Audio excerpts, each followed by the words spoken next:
ये खामोशी कहाँ तक लज्जत फरियाद पैदा कर,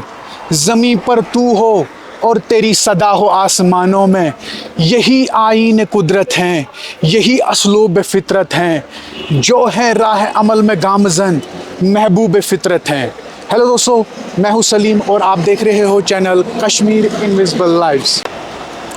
ये साल होता है 2016 जब जम्मू कश्मीर की तारीख में पहली बार एक महिला हलफ उठाती है वज़ीर आला का, और उसके तकरीबन 2 साल बाद उनके कोalition पार्टनर बीजेपी उनसे जो है समर्थन वापस ले लेते हैं सरकार का, और आनन फानन में जो है इन्हें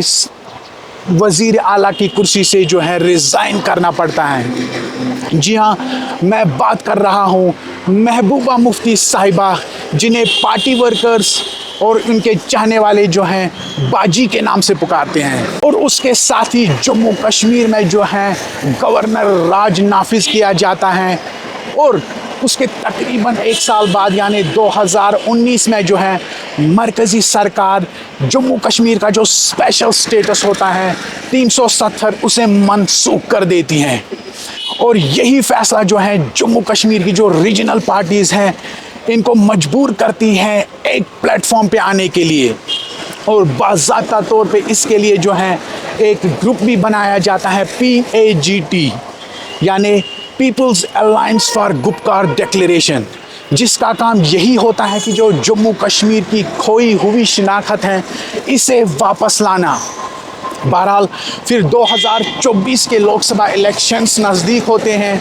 और इस PAGT के मेंबर्स जो है ये फैसला करते हैं कि लोकसभा इलेक्शन जो है वो एक साथ लड़ेंगे, एक साथ मिलके लड़ेंगे, और बाज़ाब्ता तौर पे जो मरकज़ में जो अलायंस बनाई गई होती हैं अपोजिशन की, इंडिया अलायंस, इसका वो बाज़ाब्ता तौर पे हिस्सा बनते हैं।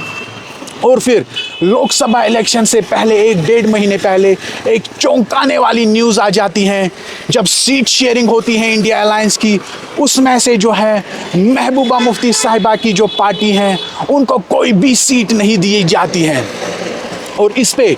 PAGT के मेंबर जो हैं नेशनल कॉन्फ्रेंस, उनके वाइस प्रेसिडेंट ये जस्टिफिकेशन देते हैं कि 2019 के जो लोकसभा इलेक्शन थे उसमें PDP जो है 3रे नंबर पे थी, और आज की डेट में जो है PDP जो है ज़मीन पे नज़र नहीं आ रही है, इनकी ज़मीन नहीं है।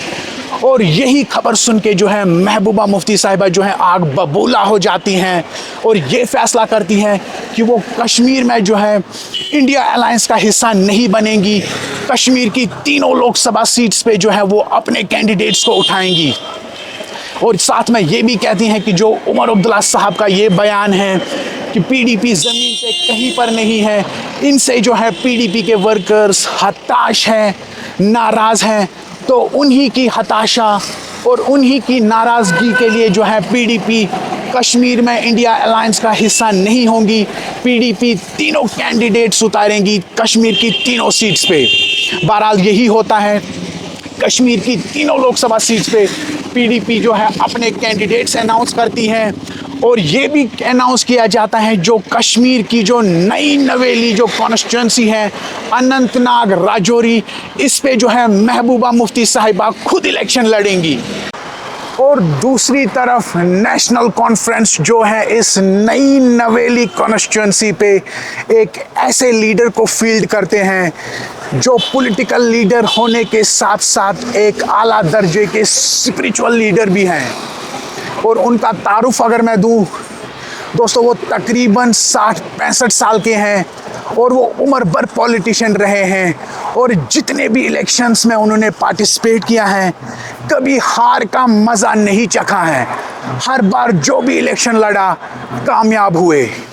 जी हाँ, मैं बात कर रहा हूँ जम्मू कश्मीर के मायानाज लीडर, गुज्जर, बकरवाल और पहाड़ी कम्युनिटी के सबसे बड़े जम्मू कश्मीर के लीडर मियां अल्ताफ़ अहमद लारवी साहब की। इस सीट पे और भी पार्टीज़ के लीडर्स जो है कतार में हैं, लेकिन बहरहाल जो असल मुकाबला है वो महबूबा मुफ्ती साहिबा और मियां अल्ताफ़ साहब के ही बीच में होगा। एक तरफ महबूबा मुफ्ती साहिबा तेज तर्रार मिजाज की लीडर मानी जाती हैं और दूसरी तरफ मियां अल्ताफ साहब जो हैं शांत मिजाज के जामिन हैं। एक तरफ महबूबा मुफ्ती साहिबा एक ऐसी फैमिली को बिलोंग करती हैं जिसका एक फर्द जो है हिंदुस्तान का होम मिनिस्टर रह चुका है, और दूसरी तरफ मियां अल्ताफ साहब एक ऐसी फैमिली को बिलोंग करते हैं जिसका एक फर्द जो है फाउंडिंग प्रेसिडेंट रह चुका है गुज्जर जाट कॉन्फ्रेंस का। एक तरफ मियां अल्ताफ साहब इस सीट पे कैंडिडेट होंगे इंडिया अलायंस के, और दूसरी तरफ महबूबा मुफ्ती साहिबा को जो है इस इलेक्शन में किसी भी पार्टी का सपोर्ट नहीं होगा। दरअसल उन्हें ये इलेक्शन जो है तने तनहा ही लड़ना होगा। दरअसल मियां अल्ताफ साहब को इस सीट पे एक स्ट्रेटजी के तहत उतारा गया है। जैसा कि आपको पता है, डिलिमिटेशन प्रोसेस के बाद जो है साउथ कश्मीर की सीट में 2 इलाके शामिल हुए हैं, एक तो राजौरी और दूसरा पुंछ, और जहां पर जो पहाड़ी कम्युनिटी का एक बहुत बड़ा तबका रहता है, और उसी चीज़ ने जो है नेशनल कॉन्फ्रेंस को ये मजबूर कर दिया कि पहाड़ी कम्युनिटी के जम्मू कश्मीर के सबसे बड़े लीडर मियां अल्ताफ साहब को जो है इस सीट पे जो है उन्होंने ये फैसला कर दिया कि उन्हें इसी साउथ कश्मीर की सीट से लड़ाएंगे। और महबूबा मुफ्ती साहिबा का अनंतनाग राजौरी सीट से इलेक्शन लड़ना ऐसे ही देखा जा रहा है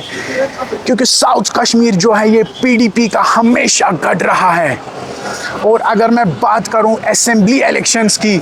तो पीडीपी जो है हमेशा सबकत हासिल करती है साउथ कश्मीर में असेंबली इलेक्शंस की सीट्स पे। महबूबा मुफ्ती साहिबा ये कहती हैं कि वो कतई ये लोकसभा इलेक्शन अलग से नहीं लड़ना चाहती थी,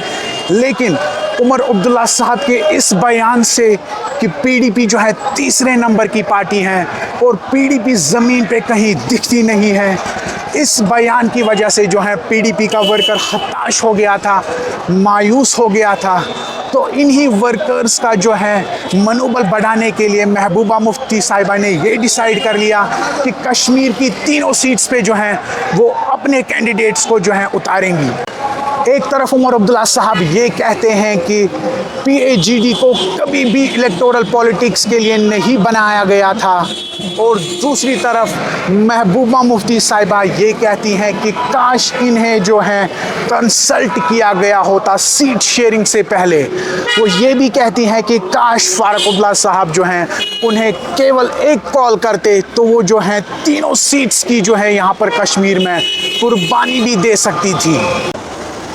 एक तरफ महबूबा मुफ्ती साहिबा ये कह रही हैं कि ये इलेक्शन जो है बिजली और पानी के लिए नहीं लड़ा जा रहा है, बल्कि आज का जो ये लोकसभा इलेक्शन है जम्मू कश्मीर में खोई हुई शिनाख्त के लिए वो लड़ने जा रही हैं। और दूसरी तरफ उमर अब्दुल्ला साहब ये कहते हैं कि अब ये साबित हो चुका है कि पीडीपी जो है ये बीजेपी की सी टीम है। बहरहाल इस सीट पे माहौल इतना गर्मा गया है कि किसी के लिए भी मुश्किल है कि प्रिडिक्ट करना कि इस सीट पे कौन जीतेगा, कौन कामयाब होगा,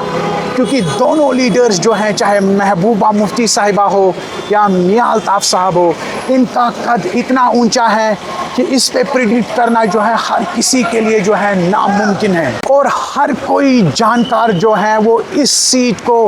50-50 कह रहा है। इस अनंतनाग राजौरी सीट पे जो है हमारी नज़रें बनी रहेंगी और कोई भी एक्टिविटी होते ही जो है हम आपको अपडेट करते रहेंगे। लेकिन उसके लिए आपको सिंपली करना ये है, अगर आप ये वीडियो YouTube पे देख रहे हैं तो हमारे चैनल को सब्सक्राइब करें, और अगर आप ये वीडियो किसी और प्लेटफॉर्म पे देख रहे हैं तो हमारे चैनल को जो है फॉलो करें।